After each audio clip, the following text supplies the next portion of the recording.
உணரமாட்டேன் யான் நீயே பணித்துக்கான் கண்புணரும் நெற்றி கரை கண்டா பெண் புணரும் அவ்வுருவோ மாலுருவோ ஆனேற்றாய் நீரணிவது எவ்வுருவோ நின் உருவம் மேல் என்று பெருமானுடைய உருவத்தை பற்றி திரும்பி கேட்குறாங்க.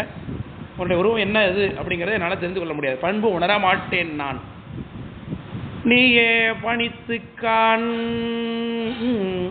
பண்புணரும் நெற்றி கரை கண்டா. கரை கண்டான்னு அழைக்கிறார். கண் புணரும் நெற்றினா நெற்றில கண் இருக்கக்கூடிய கடவுள் நடத்தும். கண் சுமந்த நெற்றி கடவுள் அன்பாடல விநாயக பெருமான். நெற்றி கரை கண்டா பெண் புணரும் அவ்வுருவோ.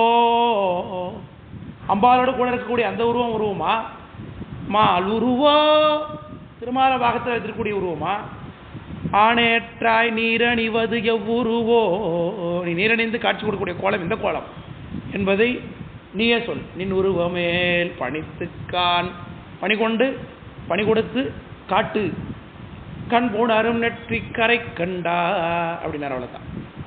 அதாவது பண்பு உன்னுடைய உருவத்தை என்னால் தெரிந்து கொள்ள முடியவில்லை. நீ எப்பேற்பட்டவன்? கண் போனாரும் நெற்றி கரை கண்டன். உன்னுடைய உருவம் திருமாலோடு கூடியிருக்கக்கூடிய உருவமா, அம்பாலோடு கூடியிருக்கக்கூடிய உருவமா, எந்த உருவம் என்பதை நீயே சொல்வாய் ஆகுக அப்படின்னு அந்த பாட்டு நிறைவாக. அவ்வளோதான், வேற ஒன்றும் கருத்து இருக்கு. மேலாய மேகங்கள் கூடி ஓர் பொன் விலங்கல் போலாம் ஒளி புதைத்தால் ஒவ்வாதே மாலாய கை மாமதகளிற்று காரூரிவை போர்த்த போது அம்மான் திருமேனி என்று அப்படின்னு அந்த யானையினுடைய தோலை உரித்து போத்திருக்கக்கூடிய கோலம் எப்பேற்பட்டதாக இருந்திருக்கும் என்பதை இந்த பாட்டில் காண்பிக்கிறார். மேலாய மேகங்கள், மேகம்னா என்ன நிறத்தில் இருக்கும்? கருமா இருக்கும். சாமி என்ன நிறத்தில் இருக்கிறார்? சிவந்த நிறத்தில் பொன்னிறத்தில் இருக்கிறார். ஒரு மலை போல இருக்கிறார். பொன் விலங்கல், விலங்கல்னா மலை நடத்தும். மேகங்கள் கூடிவோர் பொன் விலங்கல் போலாம் ஒளி புதைந்தால் ஒளி புதைத்தால். தங்கத்தில் ஒரு மலை இருக்கு. அந்த மலையை கரிய நிறங்கள்லாம் கரிய நிறமுடைய மேகங்கள் வந்து மூணு நிறத்துல எப்படி இருக்கும் பார்க்கறதுக்கு. அது மாதிரி தான் இருந்த யானையுடைய போத்தி கொள்ளும் போது அப்படிங்கிற தம்பழைய கரிவுரிவை பொறுத்து சார்த்தியது என்ன அப்படின்னா சிறுத்தூர் நாயனார் புராணத்தை வருது. சாமியோட நிறம் சிவந்த நிறம். சிவந்த நிறத்துக்கு மேலே அந்த தோலை போத்தி இருக்கிறது. அப்படி இருக்கிறது எப்படி இருக்குது? பகல் பொழுது முடிந்து சாயந்தர நேரத்தில் இருக்கக்கூடிய அந்த அந்தி இளம் பொழுத இருட்டு வந்து கவுறது மாதிரி இருக்கு அப்படின்றது அதில் பெரிய புராணத்தை காமிச்சிருந்தார். அதே போல் இங்கே தங்க நிறத்தில் இருக்கக்கூடிய ஒரு மலையை கரிநிறத்து மேகங்கள் எல்லாம் சூழ்ந்து இருப்பது போல இருக்கு என்று காட்டுகிறார். கை மாமதகளிற்று காரூரிவை போர்த்த போதுன்னா போர்த்திய பொழுது. கைமாங்கிறது யானை குறிக்குது. காரு உரிவைன்னு கரிய தோல். அம்மான் திருமேனி என்று அந்த காட்சியை காண்பிக்கிறார். தங்கமலையை கருப்பு கலரில் துணியால் போனது மாதிரி இருக்கு. கரிய நிறத்தில் இருக்கக்கூடிய ஒரு படாமுக்குள்ளேருந்து பொன்னிறத்திலேருந்து ஒளி புறப்பட்டு வர்றது மாதிரி இருக்கக்கூடிய ஒரு காட்சி. அப்படித்தான் இருக்கு நீ பார்க்கறதுக்கு. அந்த கற்பனை உங்களுக்கு புரியுதா? என்ன இருக்கு காட்சி சொல்லும் போது உங்கள் மனதுக்குள்ள கற்பனை வந்துடணும். கிரகணம் சொல்லலாம். அன்றும் திருவுருவம் காணாதே ஆட்பட்டேன் இன்றும் திருவுருவம் காண்கிலேன் என்றும் தான் எவ்வுருவோ நும்பிரான் என்பார்கட்கு என் உரைக்கேன் எவ்வுருவோ நின் உருவம் ஏது அப்படிங்கிறார். அன்றும் திருவுருவம் காண இந்த பாட்டு அடிக்கடி வகுப்புல சொல்லிட்டே இருக்கும் இல்லையா? பெருமானுடைய உருவம் என்ன அப்படிங்கிறத அம்மா அவளே ஃபைனலைஸ் பண்ணி சொல்ல முடியல அப்படிங்கிறாங்க. உன்னை பிறந்து மொழி பயின்ற பின்னெல்லாம் காதல் சிறந்த பொழுதும் உன்னுடைய உருவம் இதுதான் என்பதை கண்டறிய முடியவில்லை. இப்பொழுது நேரடியாக வந்து திருவாலங்காட்டில் ஆடிக்கொண்டிருக்கிறாய். அப்பொழுதும் இதுதான் உன்னோட உண்மையான வடிவமானு கண்டுபிடிக்க முடியவில்லை. அப்போ உன் பெருமானுடைய வடிவம் எது என்று கேட்கிறவர்களுக்கு என்ன சொல்றது? சொல்ல முடியாதுங்கிறார். ஏன் பெருமான் அருவம் உருவம் அருவுருவம் அந்த மூன்று நிலைக்கு அப்பாற்பட்டவன். பிரம்மத்துக்கு எந்த குணமும் எந்த உருவம் கிடையாது. அது எடுத்து வர வடிவங்கள் எல்லாம் உயிருடைய விருப்பத்துக்கு ஏற்ப எடுத்து வரக்கூடிய அருள் வடிவம் இல்லையா? அந்தந்த விருப்பத்துக்கு ஏற்ப அந்தந்த வடிவத்தை தாங்குகின்றான். அதைத்தான் நிரந்தர வடிவம் எப்படி சொல்ல முடியும்? உருவமில்லாத ஒருவன் எடுத்துக்கொண்ட வடிவங்கள்லாம் அவருடைய உண்மை வடிவம் இல்லை. அவருடைய நிரந்தர வடிவம் என்ன? அது உருவமில்லாத வடிவம். அப்போ உன் பிரானுக்கு என்ன உருவம் உண்மை வடிவம் கேட்கும் பொழுது என்னுரைக்கேன்னு கேட்குறாங்க. எவ்வுருவோன் நும்பிரான் என்பார்கட்கு என் உரைக்கேன் எவ்வுருவோனின் உருவம் ஏது. அன்றுங்கிறது பிறந்த மொழிபெயர்ன்றது, இன்றுங்கிறது இப்போ காட்சி பார்க்கக்கூடிய காலம், இந்த புராணம் பாடக்கூடிய காலம். அப்போ ரெண்டு இடத்துலையும் என்னோட உண்மையான உருவத்தை கண்டுபிடிக்க முடியவில்லை என்றது விளக்கப்படுதுங்களா? ரெண்டாவது, பெருமானை பற்றின தன்மை என்ன அப்படிங்கிறத ஆராய்ச்சி பண்ணி தெரிந்து கொள்ள முடியாது. அவருக்கு எது பிடிக்கும் எது பிடிக்காதுங்கிறத நம்மளால முடிவு பண்ண முடியாது. ஏன்னா 63 நாயன்மார்கிட்டையும் 63 விதமாக நடந்திருக்காரு இல்லையா? இதுதான் அவருக்கு பிடிக்கணும்னு முடிவு பண்ணி அதை செஞ்சோம்னா அது அவருக்கு பிடிக்காம போயிடும் நம்மளோட காரியத்தினால. அதனால் ஏது அவருக்கு சரியானது, ஏது அவருக்கு புரியாது, ஏது அவருக்கு ஒத்துக்காது அப்படிங்கிறத நம்மளால் புரிந்து கொள்ள முடியாதுங்கிறார்.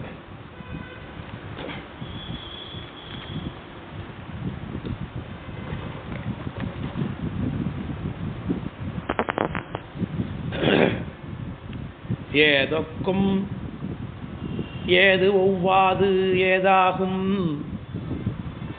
ஏதாகாது ஏது ஒக்கும் என்பதனை யார் அறிவார்? பூதப்பால் வில்வேடனாகி விசயனோடே ஏற்ற நாள் வல்வேடனான வடிவு. ஏது ஒக்கும், எது அவருக்கு பிடிச்சது, ஏது ஒவ்வாது. சாமிக்கு தாழ்மே பிடிக்காதுங்கிறோம், ஆனால் சிவராத்திரி அன்னைக்கு அதையும் வைக்கிறோம். சிவராத்திரி அன்னைக்கு தான் வச்சா ஒத்துப்பாரா? மற்ற நாள் வச்சா ஒத்துக்க மாட்டாரா? ஒத்துப்பாரு. ஆனாலும் புராணத்தில் இல்லைன்னு இருக்கு, ஒத்துக்க மாட்டாருன்னு இருக்கு. சில இடங்களில் சண்பகப்பூ சாமிக்கே ஆவாதுங்கிறாங்க. ஆனால் திருச்செங்கோட சண்பகப்பூ திருவிழாவும் நடக்குது இல்லையா? தழம்பு சிவராத்திரி அன்னைக்கு வைக்கிறது, அதுக்கு மட்டும் தான். அது 3ஆம் காலம், விசுவாச காலத்தில் மட்டும் வைக்கிறது. ஏது ஒக்கும் ஏது ஒவ்வாது ஏது ஆகும். பெருமாளுக்கு நைவேத்தியம் பண்ணும்போது கத்திரிக்காய் ரொம்ப விசேஷமானதுங்கிறோம். தெய்வங்களுக்கு காகக்காயை நிவேதனம் பண்ணக்கூடாது விதி இருக்கு. ஆனால் 2 கோயிலில் முக்கியமாக பிரதானமான நைவேத்தியமே என்னது? பாவக்காய். ஒன்று திருவாரூர், இன்னொன்று திருப்பரந்துரை. 2 கஷேத்திரத்துலேயும் பாவக்காய் பிரதானமான நைவேத்தியம். மத்தியானம் திருவாரூரில் மத்தியானம் உச்சிகாலத்தில் சாமிக்கு பாவக்காய் நைவேத்தியம் உண்டு. அதுமாதிரி திருப்பரந்துரையில் படகலில் அர்ஜாமத்தில் பாவக்காய் போட்டு ஒரு இது பிசைஞ்சு பாவக்காய் அதுமாரி புளிசாதம் மாதிரி சொல்லுவாங்க. இப்போ சென்ற 2 வாரத்துக்கு முன்னாடி அடின்னு போயிருந்தேன். படகலில் வெறும் சாதத்தை கொட்டி பாவக்காய் கூட்டு மாதிரி எண்ணத்தையும் வச்சு நிவேதனம் பண்ணிட்டாங்க.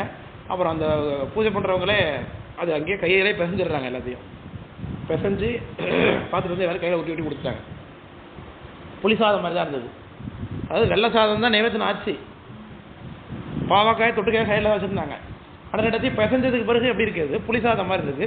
புளிசாதத்தில் அங்கங்கே ஒரு பாவக்காய் தட்டுப்படுது. சார் அந்த பாவக்காய் கசக்கவே இல்லை. அது பாவக்காய்னு தெரிஞ்சுக்கிற அளவுக்கு இருக்குது, அவ்வளோதான். தவிர்த்து கசப்பு சுவை தெரியவே இல்லை சுத்தமாக. அப்படி ஒரு அற்புதமான ஒரு நிவேதனமாக இருந்துச்சு. நாங்கள் 2 முறை போய் தெரியாமல் வாங்கினோம். ஒரு ஆளுக்கு ஒரு தடவை தான்ட்டாங்க. அப்போ கையை கைட்டு தெரியாமல் போயிட வாங்கி சாப்பிட்ற வச்சுங்க. அது அற்புதமான சேத்திரம் திருப்பெருந்துறை. உச்சி காலத்தில் திருவாரூரில் பாவக்காய் உண்டு சாமிக்கு நிவேதனம். அதுமாதிரி சிவபெருமானுக்கு ரொம்ப விருப்பமான நைவேத்தியம்னா காய்கறியில் கத்திரிக்காய் தான் ரொம்ப விசேஷமான நைவேத்தியம். கத்திரிக்காய் கொஸ்து அப்படிங்கிறது சிதம்பரத்தில் ரொம்ப விசேஷமான நைவேத்தியம். சம்பா சாதமும் கத்திரிக்காய் கொஸ்தும் விசேஷமான நைவேத்தியம்னா சாமிக்கு வீட்லேயும் நீங்கள் கத்திரிக்காய் நிவேதனம் பண்ணுறது ரொம்ப விசேஷமான. கத்திரிக்காயோட சுட்டுக்கையோ ஒரு அது செஞ்சு அதில் கிளறின சாதமோ சாமி நிவேதனம் பண்ணுறது ரொம்ப விசேஷமானது. சிவபெருமானுக்கு ரொம்ப பிடித்தமான நைவேத்தியம். அதுமாதிரி சிவபெருமானுக்கு பத்திரங்களில் வில்வத்துக்கு அப்புறம் துளசி ரொம்ப விசேஷமான பத்திரம். ஆனால் விநாயகர் பெருமானுக்கு துளசி ஆகாது. விநாயகர் துளசி சாத்தக்கூடாது, அது விளக்கு இது ஆகணும். சிவபெருமானும் விநாயகர் வேற வேறையா உண்டுதான். ஆனால் சிவபெருமானாக இருக்கும்போது துளசி ஏற்றுக்கிறாரு, விநாயகர் துளசி ஏற்றுக்கல. நைத்தானம் கோயிலில் பண்ணல. நைத்தானம் திருவருத்தத்தில் அப்பர் சாமி சொல்கிறாங்க, சாமி துழாயலங்கள்னு தன்னுடைய சிரசில துழாய் சூடியிருக்கார் அப்படிங்கிறது நைத்தானம் தேவாரத்தில் 2 பாட்டை சொல்கிறார் அப்பர் சாமி. திருநைத்தானம் தேவாரத்தில் 2 பாட்டில் அப்பர் சாமி சிவபெருமான் சடையில் துளசி இருக்குங்கிறத காட்டுறார். அற்புதமான காட்சி. புஷ்பவீதியில் அதான் பஞ்சவில்லத்தில் அதுவும் உண்டு. லட்சுமி கணக்கு வச்சிருக்காங்களா? விநாயகருக்கு துளசி வைக்கக்கூடாது, அது புஷ்பவீதியிலே சொல்லப்பட்டிருக்கு. துளசி கிடையாது விநாயகருக்கு, விளக்கப்பட்டு. அப்படி இந்த தெய்வங்களுக்கு இது விளக்கப்பட்டது, இது சேர்க்கப்பட்டது அப்படின்னு சொல்லியிருக்கிறாங்க. ஆனால் சிவபெருமானுக்கு எல்லாத்தையும் வைக்கிறாங்க, எல்லாத்தையும் உண்டு. சிவபெருமான் பூமத்தம்பூ கூட சூடுறார். ஆனால் நாம் அவருக்கு வைக்கலாமோ? நாம் வைக்கக்கூடாது. சுவாமிக்கு எப்போது சுகந்த புஷ்பங்களை தான் நாம் வைக்க வேண்டும். பூசையில் எங்கள் அப்பா பழைய சாதம் கூட நல்லா விரும்பி சாப்பிடுவார் தான், அதுக்காக பழைய சோறையே போட்டுட்டு இருக்க முடியுமாண்ணா? என் வீட்டுக்கு ஒருத்தர் வராரு சார், அவருக்கு பழைய சாதம் ரொம்ப பிடிக்கும் தான். அவர் அதுக்காக ஒன்றும் வேதம் பார்க்க மாட்டார். அவர் பழைய கொடுத்தாலும் சாப்பிடுவார், நல்லா சாம்பார் சாதம் வச்சு கொடுத்தாலும் சாப்பிடுவார். அதுக்காக பழைய சோறு தான் உனக்கு பிடிக்குமே, சாப்பிட கொடுக்க முடியும். உயர்ந்தது தான் கொடுக்கணும் பெருமானுக்கு. சுகந்த புஷ்பங்களை தான் சாமிக்கு சாத்த வேண்டும். 2 பொருள் உங்கள்கிட்ட இருக்கு, உயர்ந்த ரகமான ஒரு பொருளும் தாழ்ந்த ரகமான ஒரு பொருள் இருக்குன்னா உயர்ந்ததை சாமி கொடுத்துடணும், தாழ்ந்ததான் நாம அனுபவத்தை வச்சுக்கணும். அதுதான் பக்தி. சாமி உமத்து சூடிக்கிறாருன்னு தேவாரத்தில் இருக்கு, அதுக்காக நாம போய் ஆகம பூசையில் சாத்துறது வழக்கம் இல்லை. சாமி மண்டவோட கூட தான் சூடிக்கிறாரு, அதுக்காக நான் மண்டவோட்ட கொண்டு வைப்போமா? வைக்கிறோமா? எங்கேயாவது இருக்கா?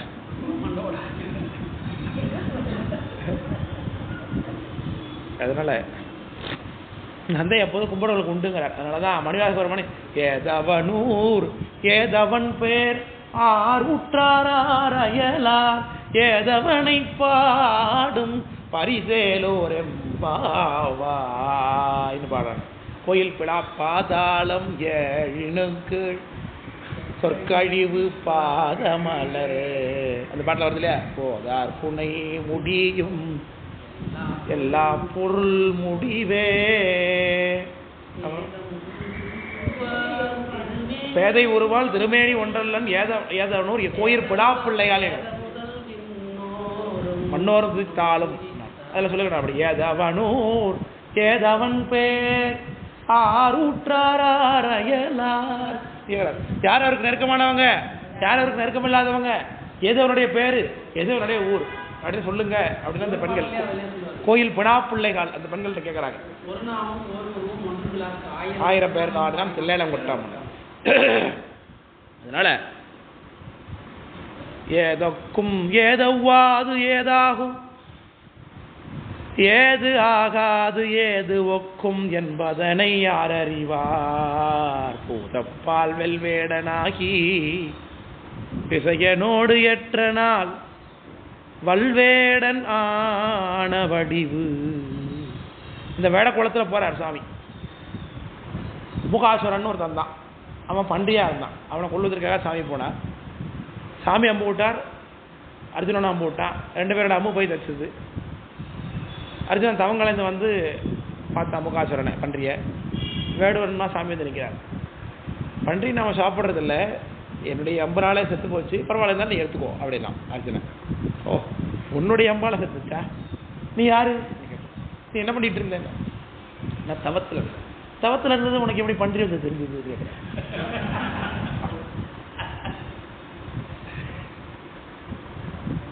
என்ன தாக்கம் வந்து அப்போ உயிர் பையன் உனக்கு இருந்ததா? உயிர் பையத்தோட எப்படி தவம் செஞ்சாய் கேட்குறாங்க. நீ யாருன்னு கேட்குறாரு. நான் அர்ஜுன். ஓ அர்ஜுனனா, உன்னோடு எனக்கு ஒரு முடிக்க வேண்டிய வழக்கம் ஒன்று இருக்கு. எங்கள் இனத்தை சேர்ந்த இருக்க ஏகலைவன் அப்படிங்கிறவனுடைய கட்டவரில் நீ தானே வாங்கினேன். அந்த பழி வாங்குற எண்ணம் எனக்கு இருந்தது, எப்படி மாட்டோன்றது அப்படிங்கிற இது வெளிபாரத்தை காட்சி வைக்காது. அப்படி 2 பேரும் சண்டை நடந்தது அப்படின்னு பார்க்குறேன். அடித்தடி நடக்குது 2 பேருக்கும். அர்ஜுனா யாருக்கிட்டையும் தோத்தது இல்லை வரைக்கும். வில்லனுடைய நான் அறுந்து போச்சு. சாமி ஓங்கி வில் கம்பால் அடித்தான். அவன் வில்லால் ஒருவன் வெகுண்டடிக்க எல்லாரும் இதை வில்ல அறுந்து போச்சுன்னா தோத்துட்டான்னு அர்த்தம். வில்லால் அறுந்து போச்சுன்னா தோத்து போயிட்டான்னு அர்த்தம். தோல்வியை ஒத்துக்கொள்ளாம என்ன பண்ணான், வில் கம்பால ஓங்கி அடிச்சான். அப்புறம் மறுப்போர் நடந்தது, சண்டை நடக்குது. அட்டி தும்சம் பண்றாரு சாமி. தூக்கி வதச்சி விட்டேறிஞ்சாரு, ஓடி போய் விழுந்தான். நம்ம ஏன் இப்படி ஜெயிக்கிறானே, இந்த சேடம் யாரா இருக்கும்? பெருமானே உன்னை வழிபட்டு கொண்டிருக்கிறேன், இந்த வேடன் வந்து என்னை துன்புறுத்துகின்றானே, இவன் யாராக இருக்கும், அருளி செய்ய வேணும்னு அப்படியே இந்த இடத்துல மண்ணை குமிச்சான். மண்ணை குமிச்சு சிவலிங்கம் பண்ணி இங்கே பூத்திருந்த காட்டு பறித்து வச்சா சாமி அந்த லிங்கத்து மேலே. அது இந்த வேடனுடைய சிரசில் தெரிஞ்சுதான், அவனோட சண்டை போட்டிருக்கிற வேடனோட சிரசில் தெரிஞ்சுதான். அங்கே மண்ணை குவித்து சனியத்தை பண்ணி எங்கள் காட்டில் பூத்திருக்கிற பூவை பறித்து வச்சான் சாமி மேலே. வந்திருக்கிறது யாரும் காட்ட பண்ணுங்க சாமின்னு. அந்த லிங்கத்து மேலே வச்ச பூ அந்த வேடனுடைய சிரசில் தெரிஞ்சுதான். அப்போ நம்ம வைக்கிற பூலாம் எங்கே தெரியுது, எங்கே போவோம் அப்போ அனுதினமும் இல்லையா? நம்ம பூசை வைக்கக்கூடிய பூலாம் அனுதினமும் சாமி ஏற்றுக்கொள்ளுகிறார் அப்படிங்கிறோம். இதுக்கு ஒரு கதை, மகாபாரத கதை ஒன்று சொல்லுவாங்க. நான்காவது மகாசன்யானம் இவங்க திருவடியில் போட்டப்போ திருமுறை ஏட்டில் காமிச்சாங்கன்னு உங்களுக்கு சரித்திரம் இருக்கு. அர்ஜுனனும் கிருஷ்ணரும் கைலாசத்துக்கு சாமி பார்க்க போகிறாங்க நுண்ணுடம்போடு. அங்கே பூதகணங்கள்லாம் பூக்கள் எல்லாம் எடுத்து கொண்டு வந்து வெளியில் போட்டுட்ருக்குறாங்க, நிர்மாலய பூக்கள் எல்லாம் பூதகணங்கள்லாம். அப்போது என்ன இதெல்லாம் அப்படின்னு கேட்குறான் அர்ஜுனன். இது தினம் அடியார்கள் எல்லாம் சுவாமிக்கு பண்ணுற பூக்கள், பூஜை பண்ணுறாங்க இல்லையா, சிவ பூஜை, அந்த பூவெல்லாம் இங்கே வந்து சேருது சாமிக்கிட்ட. அது நிர்மாலயாவது கொண்டு போய் கழிச்சு போடுறாங்க பூதகணங்கள். அப்படியா, அப்போ நம்ம தினைக்கும் பண்ண பூஜை பூக்கெல்லாம் எப்படி எவ்வளோ வந்திருக்கும் அது வரைக்கும் அப்படின்னு அவனுக்கு ஒரு எண்ணம் வந்துச்சு அர்ஜுனனுக்கு. உடனே பெரிய லாரி, ஒரு பெரிய டாரஸ், 8 வீல் டாரஸ், அதில் வருது ஒரு பூ கூட்டம், மூட்டை மூட்டையாக எடுத்துறாங்க. இது யாருன்னு, இதுதான் அர்ஜுனா நீ பண்ணது, நமக்கு இவ்வளோ பூ நம்ம நினைக்க பண்ணுறோமா, ரைட். அப்புறம் பூதகணங்கள்லாம் சுமக்க முடியாத அளவுக்கு வண்டி வண்டி வண்டி வண்டி வண்டியாக பூக்கள் வந்து கொட்டுது வெளில. இவ்வளவு பூக்களை யாரு பூஜை பண்ணாங்க அப்படின்னு கேட்குறாங்க அர்ஜுனன். சொல்கிறேன், இது பீமம் பண்ண பூஜை. பீமம் பூஜை பண்ணா ஒரு நாளோட பார்த்ததே இல்லையே, அவன் சாப்பாடு செஞ்சதை இருக்குது ஒரு ஆளோட பார்த்ததே இல்லையே, சிவ பூஜை பண்ணது அவன் பண்ண பூ எப்படி இவ்வளோ பூ இருக்கு, பூ பறித்து ஒரு ஆள் பார்த்ததே இல்லையே. அர்ஜுனா நீ பூ பறித்து தான் சாமி சாத்துவ, அவன் எங்கெல்லாம் பூவை பார்க்குறானோ அங்கெல்லாம் சாமிக்கு போகட்டும், சாமிக்கு போடணும் பூஜை பண்ணிக்கிட்டே இருந்தான், அதனால் அவ்வளோ பூ சாமிக்கு வந்து சேர்த்துருக்கு அர்ஜுனா அப்படின்னு அப்படி கிருஷ்ணன் சொன்னதாக ஒரு கருத்து சொல்லுவார்கள். அப்படி நம்ம பண்ணுற பூஜை எல்லாமே சாமிக்கு சென்று சேருகிறது அப்படிங்கிறது சரித்திரத்துக்கு உரிய கதை அது. அதனால் அந்த வேடுவனுடைய சிரசில் அந்த பூவை காமிக்கிறான். லிங்கத்தில் வச்ச சனிகத்தில் வச்ச அந்த பூவு வேடுவ சிரசில் தெரிஞ்சு ஆஹா சாமியெல்லாம் வந்திருக்காருன்னு ஓடி சென்று திருவடியில் விழுந்தான் அப்படின்னு முக்தியை கொடு பெருமானே பரம்பொருளே. இவன் பாசுபதாஸ்திரம் வாங்குறதுக்காக தவம் பண்ணான், சிவபெருமானை தரிசனம் பண்ணோடனே என்ன பண்ணிட்டான், முக்தி கொடுக்கணும். முக்தி பின்னாடி உனக்கு கிடைக்கும் கண்டிப்பாக, கவலைப்படாத. இப்போ உன்னுடைய அவதார நோக்கமே வேறவா இருக்குது, அதனால அவனுக்கு பாசுபதாஸ்திரம் தரேன் வாங்கிக்கோ அப்படின்னு சாமி பாசுபதாஸ்திரம் கொடுத்தாருன்னு சரித்திரம். அதனால சொல்லுவார் அப்படி கருத்து இருக்கு. அர்ஜுனன் தான் கண்ணப்ப நாயனார் அவதாரம் பண்ணார் அப்படிங்கிறது கருத்து இருக்குது. பெரிய புராணத்தில் ஒன்றும் அதுக்கான சான்று இல்லை. பெரிய புராணத்தில் நேரடி சான்று எந்த நாயன்மாருக்கும் பூர்வாசிரம சுந்தரமூர் சாமியை தவிர்த்து பூர்வ ஜென்மத்தை கதை வேற எங்கேயுமே சொல்லவில்லை. அப்பர் சாமிக்கு சொல்லலை, அப்பர் சாமிக்கு சொல்லலை, அதை சேக்கரார் சாமி சொல்லலை. உரையாசிரியர் எடுத்து காண்பிச்சிருக்கார், சிகேஎஸ் எடுத்து காண்பிச்சிருக்கார். ஆனால் அவர் என்ன சொல்றாரு, இதெல்லாம் மக்கள் வழக்கில் இருந்தாலும் கூட இப்படி ஒரு சரித்திரம் உண்டு, இவர்களுக்கு பூர்வ சரித்திரம் உண்டுங்கிறது சேக்கரார் சாமி எங்கேயும் பதிவு பண்ணவில்லை அப்படிங்கிறார். வாகீசனோட பேரு ராவுக்கரசுங்கிறதுக்கு என்ன தமிழ் வடமொழி பேர், வாக்கு ஈசன் வாகீசன், அவ்வளோதான். வாகீச முனிவர் ராவணனோட தொடர்பட்டவர் அப்படிங்கிறத வந்து இவர்கள் ஒன்றும் சொல்லவில்லை. சேக்கரார் சாமி அந்த கருப்பு எங்கேயுமே கொடுக்கவில்லை. அதுமாதிரி ஞான சம்பந்தரும் மரப்பிலாது என்னை மையல் செய்து பிறக்குமாறு காட்டினா என்ன முருகன் சொல்ல, முருகன்கிறது உண்மையான கருத்தா இல்லையா அப்படிங்கிற ஆய்வுக்குரிய கருத்து தான். ஆனால் ஏற்றுக்கலாம், முருகன் தான் அப்படிங்கிறது ஏற்றுக்கிறது எந்த தவறுமே கிடையாது, என்ன பொறுத்தது கிடையாது. ஆமாம் இருக்கு, நல்லாவே இருக்கு, தெளிவாக சொல்கிறார்.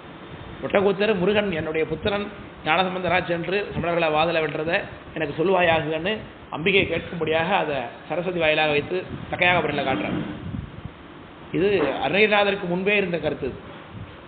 ஒட்டக்கூத்தருடைய காலம் சோழர் காலம், அருணகிரிநாதருடைய காலம் பின்னாடி நாயக்கருடைய காலம். அதுக்கு முன்பாக ரொம்ப தெளிவாக பதிவு பண்ணிதான் ஞானசம்பந்தர் முருகன் அப்படிங்கிற கருத்தை.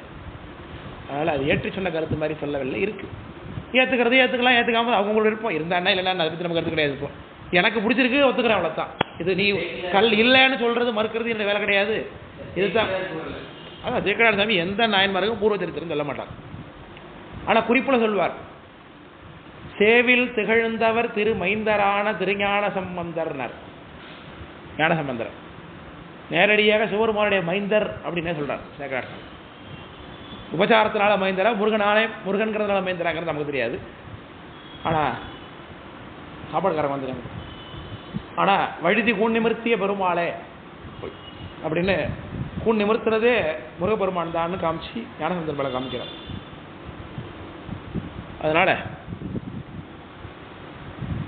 ஏதொக்கும் ஏதொவ்வாது ஏதாகும் ஏதாகாது ஏது ஒக்கும் என்பதனை யார் அறிவார். பூதப்பால் வில்வேடனாகி விசயனோடு ஏற்ற நாள் வல்வேடன் ஆன வடிவு. அந்த வடிவத்தில் எதெல்லாம் நீ ஏற்றுக்கொண்டிருக்கிறாய்ங்கிறது என்னால் புரிந்து கொள்ள முடியவில்லை. பெருமாளுடைய தன்மை என்ன, இது ஒரு பிடிக்கவும் பிடிக்காதாங்கிறது என்னால் புரிந்து கொள்ள முடியவில்லை. கணப்பநாயனார்ட்ட இறைச்சி சாப்பிட்றாரு இல்லையா? கணப்பநாயனார்ட்ட இறைச்சி சாப்பிட்றாரு சாமி. அதே செந்தனார்கிட்ட களியமுது சாப்பிட்றாரு. அவரே ஆச்சார சிறிதாகவும் சாமி இருக்கிறார். ஆச்சாரத்தான் பிரதானம் அப்படின்னு ருத்ரத்தை மட்டுமே ஓதிக்கொண்டிருந்த நாயன்மார்கள் அருள் பண்ணியிருக்கார் சாமி இல்லையா? திருத்தூர் நாயனார் வீட்டிலேருந்து நரப்பசு சாகிதா வாங்கி சாப்பிட்ருக்காரு. அதே சமயத்தில் இளையான்குடி மாநாடு வீட்டில் போய் அவங்களெல்லாம் என்ன முடிஞ்சோ அதை சாப்பிட்றாரு. எல்லாவற்றையுமே சாமி எடுத்துக்கொள்கிறார். இது எது சரியானது அவருக்கு அப்படிங்கிறது நம்மளால முடிவு பண்ண முடியாதுங்கிறது. வடி உடைய செங்கதிர்க்கு மாறாய் பகலே நெடுதுளவி நின்று எரிக்கும் கொள்ளோ கடியுளவு சொல் முடிவொன்று இல்லாத சோதியாய் சொல்லா ஏலின் முடிமேல் திங்கள் நிலா. நிலாவுக்கு உன்னாலே என்ன வந்திருக்கு? பெருமை வந்திருக்கு, அதிக ஒளி வந்திருக்குங்கிற சொல்கிறார். சூரியனுக்கு இணையான ஒளி வந்திருக்கு அப்படிங்கிறார். சுயம் பிரகாசமாக இருக்கிறது. ஏன்னா அருள் திருமணி ஆயிடுச்சு.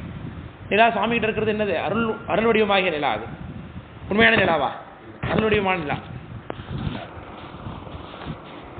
இந்த ஆனந்த விடன்ல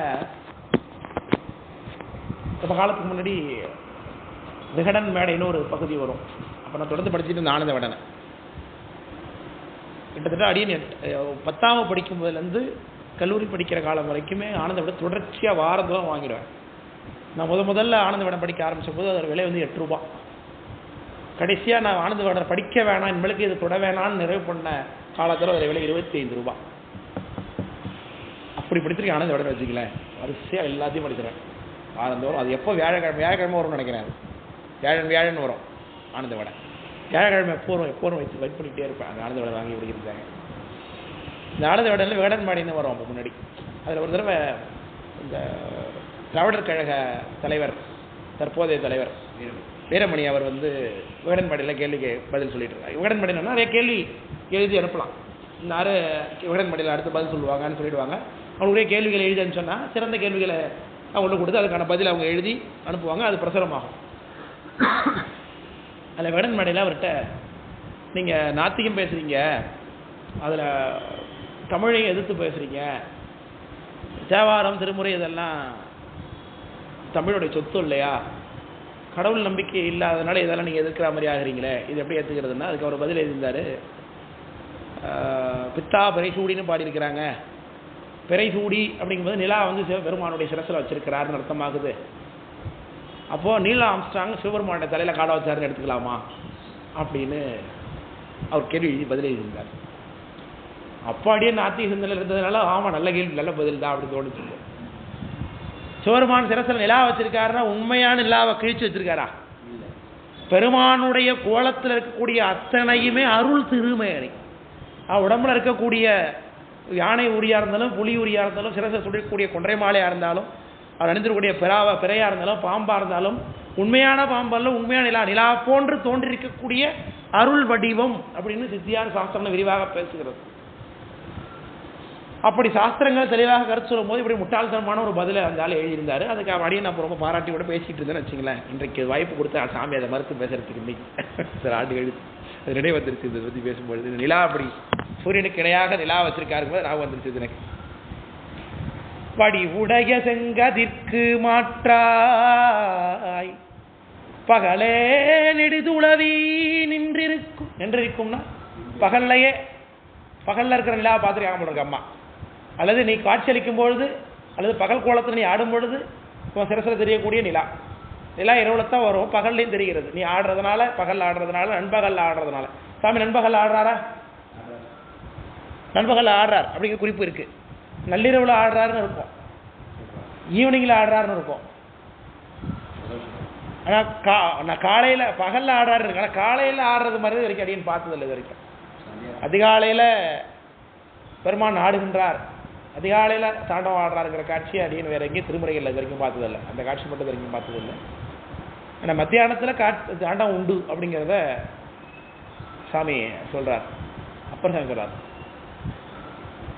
கடும்பகல் நட்டமாடி கையில் ஒரு கபாலவேந்தி இடும்பலிக்கு இல்லந்தோறும் ஒழிதரும் இறைவனீரே அப்படின்னார். கடும்பகல் நட்டமாடின்னு பகல் ஆடுறது அங்கே இருக்கிறார்.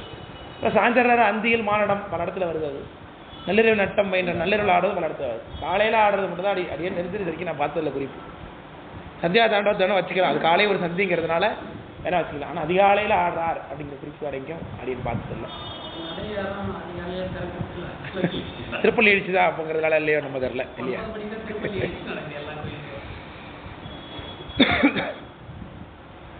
நெடிது உளவி நின்று எரிக்கும் கொள்ளோ, சடையில் இருக்கிறதுனால எப்பொழுதும் எரித்து கொண்டே இருக்கிறது நிலா, அதனால பகல் பொழுது போலவே இருக்கிறது. சூரியனுக்கு இணையான இன்னொரு சூரியன் போல சந்திரன் இருக்கு.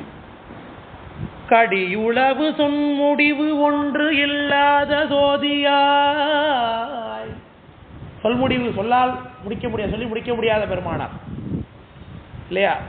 வாக்கு மனமிறந்த கோசரன் அப்படி சரியான போது உள்ளது. வாக்கு மனாதீதன், வாக்குக்கு அகப்படாதவன் பெருமான். சொல்முடிவு ஒன்று இல்லாத சோதியாய், சாமி எவ்வளவு பெருசு இருக்கா அப்படிங்கிறத மணியார் கீதம் இனிய குயிலே கெட்டியே எங்கள் பெருமான் பாதம் இரண்டும் வினவில் பாதாளம் ஏழினுக்கு அப்பால் சோதிமணி முடி சொல்லில் சொல்கிறந்த நின்ற தொன்மை ஆதிமுடி ஒன்றுமில்லான் அந்த மிலான் வரக்குவாய் கீதம் இனிய குயிலே. என்ன தேவாரம் தானே, திருவாசகமா? குயில் பத்துல பாராட்டாள். ஆதி குணம் ஒன்றுமிலான் அந்த மிலான் வரக்குவாய் அப்படின்னார்.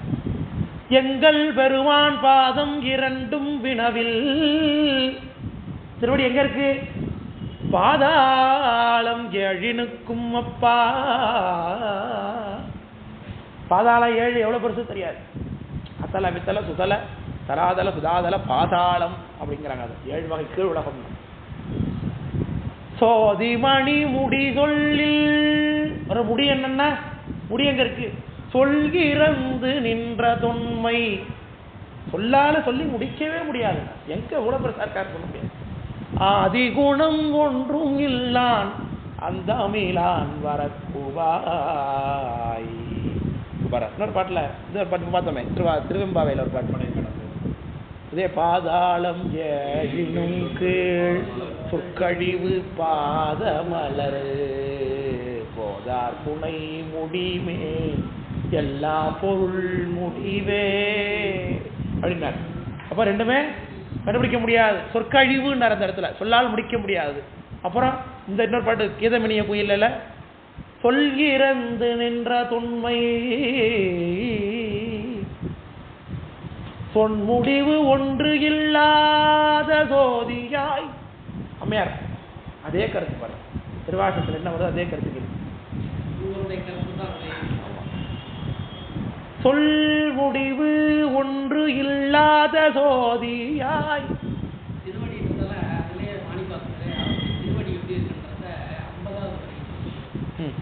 பின்னல் மொழி போல பின்னேற அணைய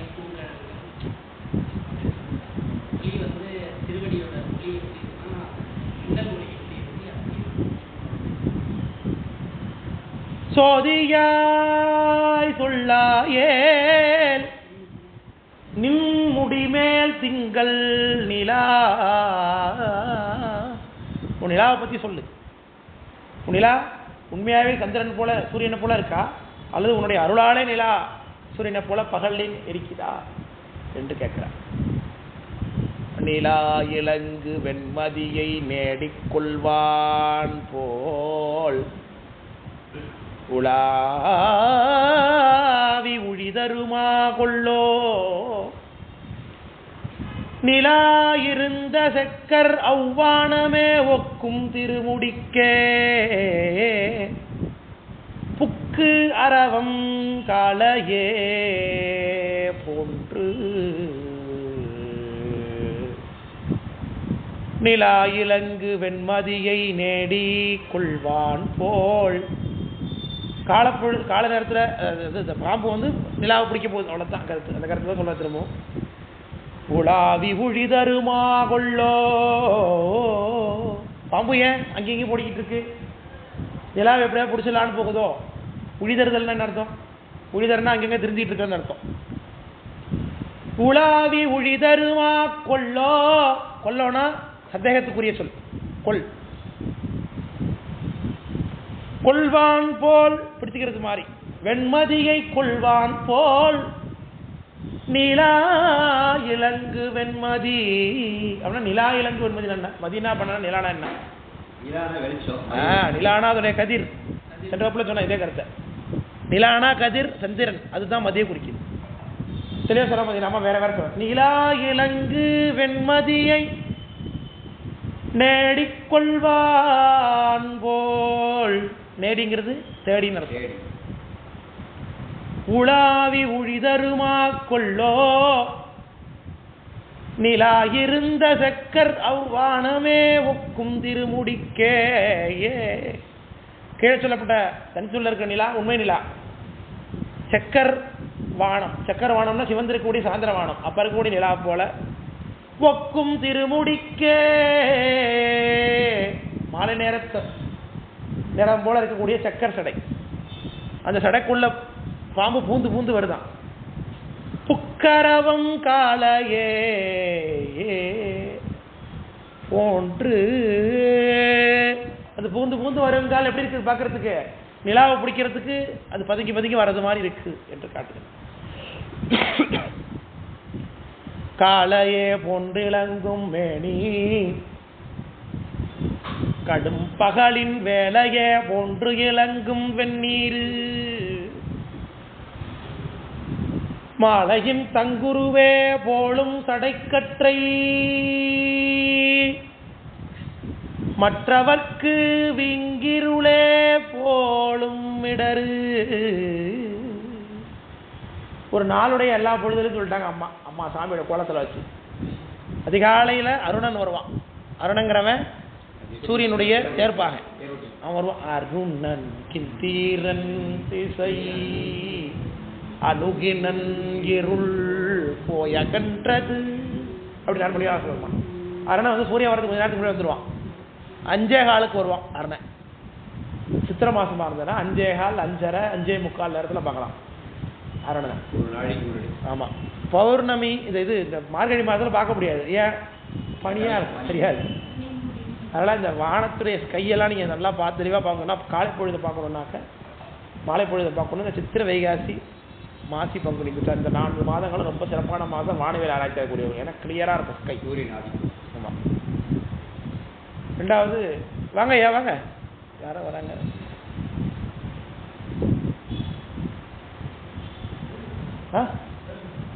வேலு சாரா. வேலு சார் நீங்க யாரும் இல்லைங்க. யாரை நீங்க பார்க்க வந்திருக்கீங்க? வேலுன்னு யாரும் கிடையாது.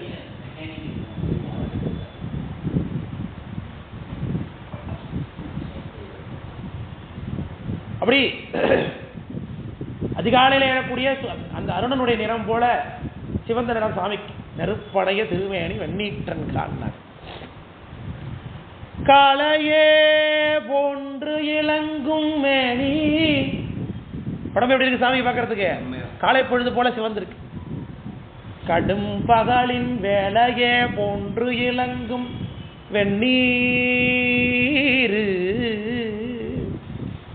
பகல் பொழுது இருக்கும் போது பளிச்சு வெளிச்சம் இருக்கு பாருங்க. மத்தியானம் 12 மணிக்கு அது மாதிரி இருக்காரு. உடம்புல பூசிக்க திருநீர். மாலையின் தங்கு உருவே போலும் சடைக்கற்றை. திரும்ப அருண நிறம் வந்துடுது. சாயந்தரம் திரும்ப என்ன வரும்? அருண நிறம் வரும். ஏன் இந்த சிவந்த நிறம் வருகிறது வானத்தில்? இந்த லைட் ஸ்கேட்டரிங்னு இதுக்கு பேர். ஸ்கேட்டரிங்னா ஒளி சிதறல்னு பேருங்க. சூரியனுடைய ஒளிக்குள்ள எத்தனை நிறம் இருக்கு? 7 நிறம் இருக்குது. விப்ஜிஆர் அப்படின்னு பிசிக்ஸ்ல சொல்லுவாங்க. அதை 7 நிறம் இதில் உண்டு. சூரியன் அந்த 7 நிறமும் கலந்து தெரியும் பொழுது வெள்ளை நிறம் உற்பத்தி ஆகிடும். இந்த வெள்ளை கலரில் இப்போ தெரியுது அது வெளிச்சம். இதில் 7 நிறம் கலந்து இருக்குதுங்க. இந்த 7 நிறமும் சரிவிகிதமாக இருக்கிறதுனால வெள்ளையாக தெரியுது. தூரத்தில் சூரியன் இருக்கும்போது அந்த 7 நிறத்தில் சிவந்த நிறம் மட்டும் தெரியும் நமக்கு. அதனால தான் தூரத்துல இருந்து பார்த்தா ரெட்டு தெரியும் எப்பொழுதுமே. அதனால சிக்னல்ஸ் எல்லாம் என்ன பண்ணுவாங்க? ரெட்டை தான் வச்சிருப்பாங்க. அபாயத்துக்குரிய குறிக்கிறத ரெட்டை வச்சுக்கிறது காரணம். தூரத்துலேருந்து பார்த்தாலும் தெரிஞ்சிடும் அப்படிங்கிறது. சிவந்த நிறம் ரொம்ப தூரத்தில் ஒளி எதிரொலிக்கும் அப்படின்னு பிசிக்ஸ் சொல்லுகிறது. ஆமாம், அலைநீளம் ஜாஸ்தி, ஸ்கேட்டரிங் அதிகமாகும். விளக்கப்படுதுங்களா? ஸோ அதனால தான் காலையில் தூரமாக இருக்கும் பொழுதும் சூரியனோட நிறம் என்னவா தெரியுது? சிவப்பா தெரியுது. மாலையில் தூரமாக போனதுக்கு பிறகும் சிவப்பா தெரியுதார். ஒளிச்சிதறலை கண்டுபிடிச்சது யாரு? சி.வி. ராமனா? ராமன் விளைவிந்ததுக்கு பேரு அவர் தானே கண்டுபிடிச்சது. ஒளிச்சிதறலை கண்டுபிடிச்சவர் தான். முப்பட்டகம்னு ஒன்று, அதுக்கு பேரு பிரிசம். பிரிசம் இங்கிலீஷ் மீடியமா? தமிழ் மீடியம் முப்பட்டகம். பிரிசம்னு எனக்கு வந்து காலேஜ் தான் தெரியும். எனக்கு ஆக்சுவலாக அப்படியே 12வது வரைக்கும் தமிழ் மீடியம் தான். கல்லூரி பி வந்து தமிழ் மீடியத்துலேருந்து படிச்சுட்டு வந்து பி சேர்த்து விட்டாங்க. எப்படி படிச்சிருப்பான்னு பாருங்க. அவங்கள தமிழ்லேயே செஞ்சு தமிழ்லேயே எழுதி தமிழ்லேயே படித்து தமிழ்லேயே பரிச்சை எழுதுறாங்க. எங்களை கொண்டது அப்படியே டைரக்டாக ஆங்கிலத்திலே படித்து ஆங்கிலத்திலே புரிஞ்சுக்கிட்டு ஆங்கிலத்திலே பரிச்சை எழுத வேண்டிய ஒரு படிப்பை கொடுத்து போச்சுட்டாங்க. அப்படித்தான் இருக்குது தமிழ் மீடியத்துக்கு கொடுக்குறது. நீங்கள் என்ன கற்றுப்படுறீங்க? நானும் தமிழ் தான் கற்றுப்படுறோம்ப்பா. ஆனந்தா அதனால் அப்போ பிரிசம் அப்படின்னு physics, engineering physics first semester second சொல்லும். அதில் அந்த பிரிசம்னா அப்போ தான் எனக்கு தெரியும். அதனால தான் ஞாபகம் வர மாட்டேன். முப்பட்டகன்னு டக்குன்னு வந்துட்டு பாருங்க. படித்து வந்ததுனால முப்பட்டகத்தின் வழியாக சூரிய ஒளி செலுத்துனீங்கன்னா என்ன ஆகும்? அது ஒளிச்சிதறல் ஏற்பட்டு 7 நிறமாக தெரியும். அது வெப்ஜிஆர் அப்படிங்கிறோம். 7 நிறம் வந்து அடிப்படை நிறங்கள் அப்படிங்கிறோம். அந்த 7 நிறங்களை தான் நம்முடைய இந்திய தொல்லியல்ல தொன்மவியல்ல 7 குதிரைகளாக வச்சிருக்கிறாங்க. சூரியனுடைய தேர் குதிரையாக 7 வச்சிருக்கிறாங்க. என்ன அறிவு பாருங்க இல்லையா? அறிவியல் பின்னாடி வந்து 7 நிறம் சூரிய ஒளி இருக்குங்கிறத கண்டுபிடிக்கிறத நம்முடைய சாஸ்திர சம்பிரதாயத்தில்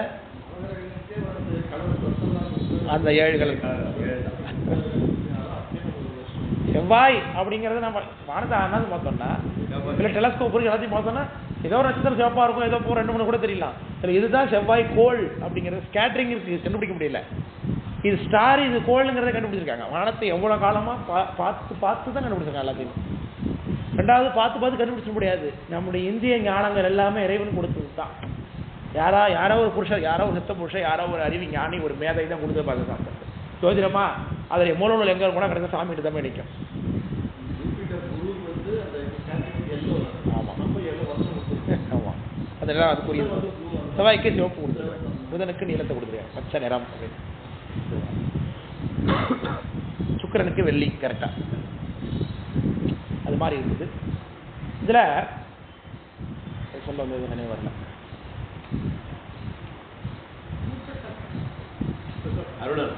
ஏதோ ஒரு லாபம் வந்து நினைவு வரும். இந்த சாஸ்திரங்கள் எல்லாவற்றையும் பார்த்தீங்கன்னா சித்த வைத்தியம் பண்றோம் இல்லையா? இன்றைக்கு ஒரு மருந்து இருக்குன்னா, ஒரு பேராசிட்டமால் இருக்குன்னா, அந்த பேராசிட்டமால் அப்படின்னு சொல்லக்கூடிய 3 சேரும் வந்து அது பேராசிட்டமால் ஆகுது. ஃபிசிக்ஸில் 12th வச்சிருப்பாங்க, அது கெமிஸ்ட்ரியில் 12th பசங்களே படிப்பாங்க பேராசிட்டமால்னா என்னங்கிறத. எனக்கு எங்கள் பள்ளியில் சுமதி ஸ்கூலில் தான் சுமதி ஸ்கூலில் தான் படித்தேன் 12th. இது வரைக்கும் கெமிஸ்ட்ரி அந்த வாத்தியார் மாதிரி சொல்லிக் கொடுத்தேன்னு எங்கேயுமே பார்த்ததே இல்லை. குமார் வாத்தியார்னு இருக்கார், இப்போயும் இருக்கார், இன்னும் ரிட்டையர்ட் ஆகல அவர். அடியே சம்மதி ஸ்கூலில் படித்த வரைக்கும் 8வது போய் சேர்ந்தேன், 12வது வரைக்கும் படித்தாங்க. பல வாத்தியார்கள் என்ன நடிச்சிருக்கிறாங்க அந்த பள்ளிக்கூடத்தில். ஆனால் அடி வாங்காத ஒரு 2 வாத்தியார். அதில் ஒருத்தர் தமிழ் வாத்தியார் எஸ்கேட்னு ஒரு ஐயா இருந்தாங்க, அவங்க ரிட்டையர்ட் ஆகிட்டாங்க. நான் தமிழில் எனக்கு ரொம்ப இன்ட்ரெஸ்ட் வர்றதுக்கு காரணம் அந்த வாத்தியார் எஸ்கேட்டுன்னு அது பேர்.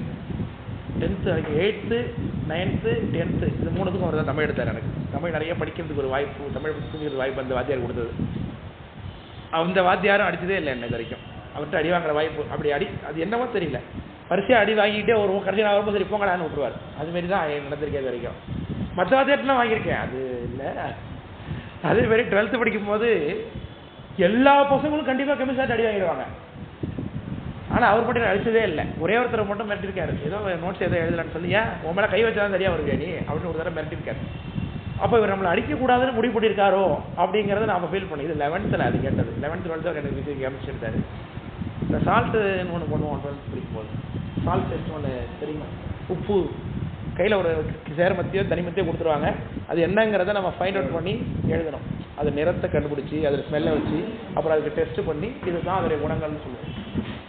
எங்கள் பேட்சில் இப்பவும் அப்படி தான் இருப்பார். நிச்சயமாக ஒரு நிச்சயமாக வாய்ப்பு இல்லாமல் வாய்ப்பு கிடையாது. நிச்சயமாக அந்தமாரி மாறிக்கு வாய்ப்பு கிடையாது. அந்த சால்ட் டெஸ்ட்டு எதை கொடுத்தாலும் கண்டுபிடிக்கிறதுக்கு ட்ரைனிங் வச்சிருந்தார். அந்த அளவுக்கு ஒரு பயிற்சியாளர். இந்த பேராசிட்டமால் அசிட்டின் அப்படிங்கிற அந்த ஒரு அந்த கெமிக்கல் ஃபார்மேஷனும் அமோல் அப்படிங்கிற குடும்பம், பேரா அப்படின்னா 2ன்னு நினைக்கிறேன், இதெல்லாம் சேர்ந்த ஒரு அந்த கலவை தான் பேரா அசிட்டமால் அப்படின்னு வருகிறது. அப்படின்னு ஒரு பாடம் நடத்துனது இன்னை வரைக்கும் நல்லா மறக்க முடியாது. 12th படிக்கும். ஆனால் நான் ஒன்றும் ஆவரேஜ் ஸ்டூடெண்ட் தான். ரொம்ப ஃபஸ்ட் ரேங்க் வாங்குற ஸ்டூடெண்ட்லாம் கிடையாது. ஜஸ்ட் பாஸ், ஓரளவுக்கு மார்க் வாங்க, ஒரு 60 மார்க்கு 50லேருந்து 60க்குள்ளே வாங்குற ஒரு ஸ்டூடெண்ட் தான் வச்சுங்களேன். இப்போ கிடையாது, 763 தான் நான் 12th வாங்கின மார்க். ஆனால் அது மறக்க முடியாத ஒரு வாத்தியாராக வயசில் வந்தேன். இந்த மருந்துகள் எல்லாம் நாம் இப்படி ஆராய்ச்சி பண்ணி தான் கண்டுபிடிச்சி வச்சுருக்கோம். இப்போ இருக்கக்கூடிய இந்த என்ன மருத்துவம், அது இங்கிலீஷ் மருத்துவத்தை நம்ம என்ன சொல்லுவோம், அலோபதி மருத்துவம். அலோபதி சித்த மருத்துவத்தில் எந்த நோய்க்கு எந்த இலையில் என்ன மருத்துவம் இருக்குது, அதை எப்படி புடம் பண்ணணும், எப்படி வைத்தியம் பண்ணணும், என்ன மாதிரியான அதை ப்ராசஸ் பண்ணால் இந்த நோய் தீரும் அப்படிங்கிறத எப்போ ஆராய்ச்சி பண்ணி கண்டுபிடிச்சாங்க? யாரும் ஆராய்ச்சி பண்ணலாம் கண்டுபிடிக்கல. சாமி கொடுத்த ஞானம் அது. அந்த ஞானத்தினால தான் அகத்தியர் குணமாகணும்னு எழுதி வச்சிருக்காருன்னு. அது காரணம் என்ன? இறைவன் கொடுத்த ஞானம் தான். இல்லைன்னா எப்படி சார் எல்லா மூலிகையும் எப்படி சார் கண்டுபிடிச்சி எழுத முடியும்? சொல்லு பார்ப்போம். யாரும் எந்த மூலிகைக்கு என்ன பேர் இருக்கு, எல்லாம் அது எப்படி ப்ராசஸ் பண்ண, எந்த நோய் இருக்கும்.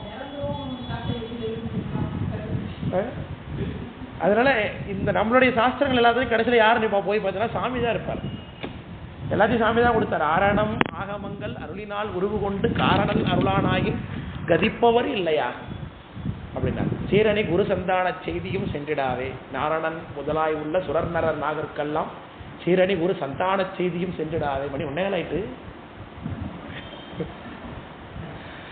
அப்படிங்கிறாரு. அதனால எதுக்கு என்ன பாட்டு பார்த்துட்டு இருக்கோம்?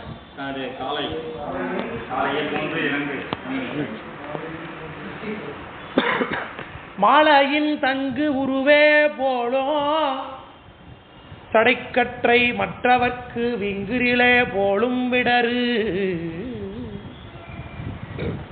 ஒரு இடத்துல உடம்புல ஒரே இடம் மட்டும் கருப்பா இருக்கு, கண்டம். அது கண்டம். அதுக்கு இருட்டு பொழுது உண்மையாக்கிட்டாங்க. காலை பொழுது போல உடம்பு முழுக்க இருக்கு, மாலை பொழுது போல சடை இருக்குது, பகல் பொழுது போல மேனில பூசிருக்கக்கூடிய திருநீர் இருக்குது. கண்டம் கருத்து இருக்கிறது அவருடைய விஷம் போல இருக்கு என்று, அது இருட்டு பொழுது போல இருக்கு அப்படின்னு காமிச்சாங்க.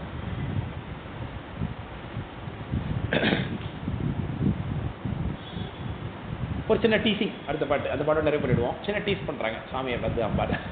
அம்மையார் பாம்புக்கு எப்படி விஷம் வந்துச்சு அதை தெரிஞ்சுக்க விரும்புறாங்க. பாம்புக்கு விஷம் எப்படி வந்தது அப்படிங்கிறது ஒரு கேள்வியாக கேட்குறாங்க. மிடற்றில் விடம் உடையீர் மிடற்றை நக்கி மிடற்றில் விடங் கொண்டவாரோ மிடற்றகத்து மைத்தாம் இருள் போலும் வண்ணம் கரிதாளோ பைத்தாடும் நுண்மார்பில் பாம்பு. பாம்பு மார்பிளே ஆடுறதுனால பாம்பு எப்போதும் நாக்கு என்ன பண்ணும், நீட்டிகிட்டே இருக்கும். எளிதாக பாம்பு விஷத்தை எடுத்துக்கிறது எங்கேருந்து எடுத்துக்குதான், சாமி கண்டத்திலிருந்து நக்கி எடுத்துக்கிட்டு போட்டுருக்கு. மிடற்றில் விடம் உடையீர் மிடற்றை நக்கி மிடற்றில் விடங் கொண்ட. நக்கிங்கிறதுக்கு உரிந்து அர்த்தம் உண்டு தெரியுமா? அந்த கிடையாது, அதுக்கும் நக்கின்னு அர்த்தம் உண்டு. பூனைக்கு 6 கால்னு ஒரு பாட்டுக்கு தெரியுமா? கலமை போல ஒரு பாட்டு. பூனைக்கு 6 கால் புள்ளினத்துக்கு 9 கால் அப்படின்னு பாட்டு பாடுறாரு. அணைக்கு 4 கால் அப்படின்னாரு. இதில் பூனைக்கு 6 கால் அப்படின்னு, பூனைக்கு இப்படி 6 கால் இருக்கும். பூவை நக்குகின்ற தேனி ஆகி அதுக்கு 6 கால்னார். பண்டுக்கு 6 கால் தானே, அதனால அது பூனைக்கு கிடையாது. பூனைக்கு பூவை நக்குகிறதுனா பூ உறிஞ்சி பூளை தேனை உறிஞ்சிடுறது. நல்ல பாட்டு, கணக்கு பாட்டு, இது ஃபுல்லாக கணக்கு தான் இருக்கும். புள்ளத்துக்கு 2 கால்.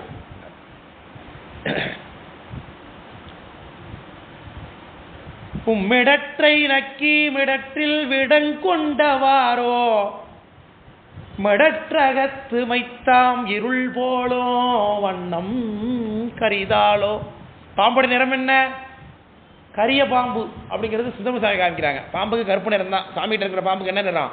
கருப்பு நிறம். கடுத்தாடும் கரதலத்தில் தமருகமும் ஏறியகலும் கரிய பாம்போ பிடித்தாடி புலியூர் சிற்றம்பலத்து எம்பெருமானை பெற்றாமன்றே. கரிய பாம்புன்னார். இப்போ பாம்பு கருப்பையா வந்துச்சு, அது மேலே தேஞ்சிருச்சோ, இந்த கழுத்துலையே போட்டிருக்கிறதுனால அதில் டச் ஆகுமா ஆகாதப்போ, அதனால கலர் கருப்பாயிடுச்சு. அது நக்கினதுனால விஷமுங்க பாம்போடைய வாயிலே கருப்பு வந்துருச்சு, விஷம் வந்துருச்சு. மைத்தாம் இருள் போலும் வண்ணம் கரிதாளோ பைத்தாடும் நும் மார்பில் பாம்பு அப்படின்னார். அதை நிறைய பண்ணிவிடுவோமா? அது 1.25 காலுக்கு மேலே ஆயிடுச்சு. அதனால் திரும்ப அதை எடுத்துக்கிற நேரம் வந்துருச்சுங்கிறதுனால இதோட நம்மளும் நிறைய பண்ணிவிடுவோம். திருச்சிற்றம்பலம் எல்லாம் திரும்பதுக்கு போய்டுவோம். மிச்ச பாடம் தான் அடுத்த பார்ப்போம்.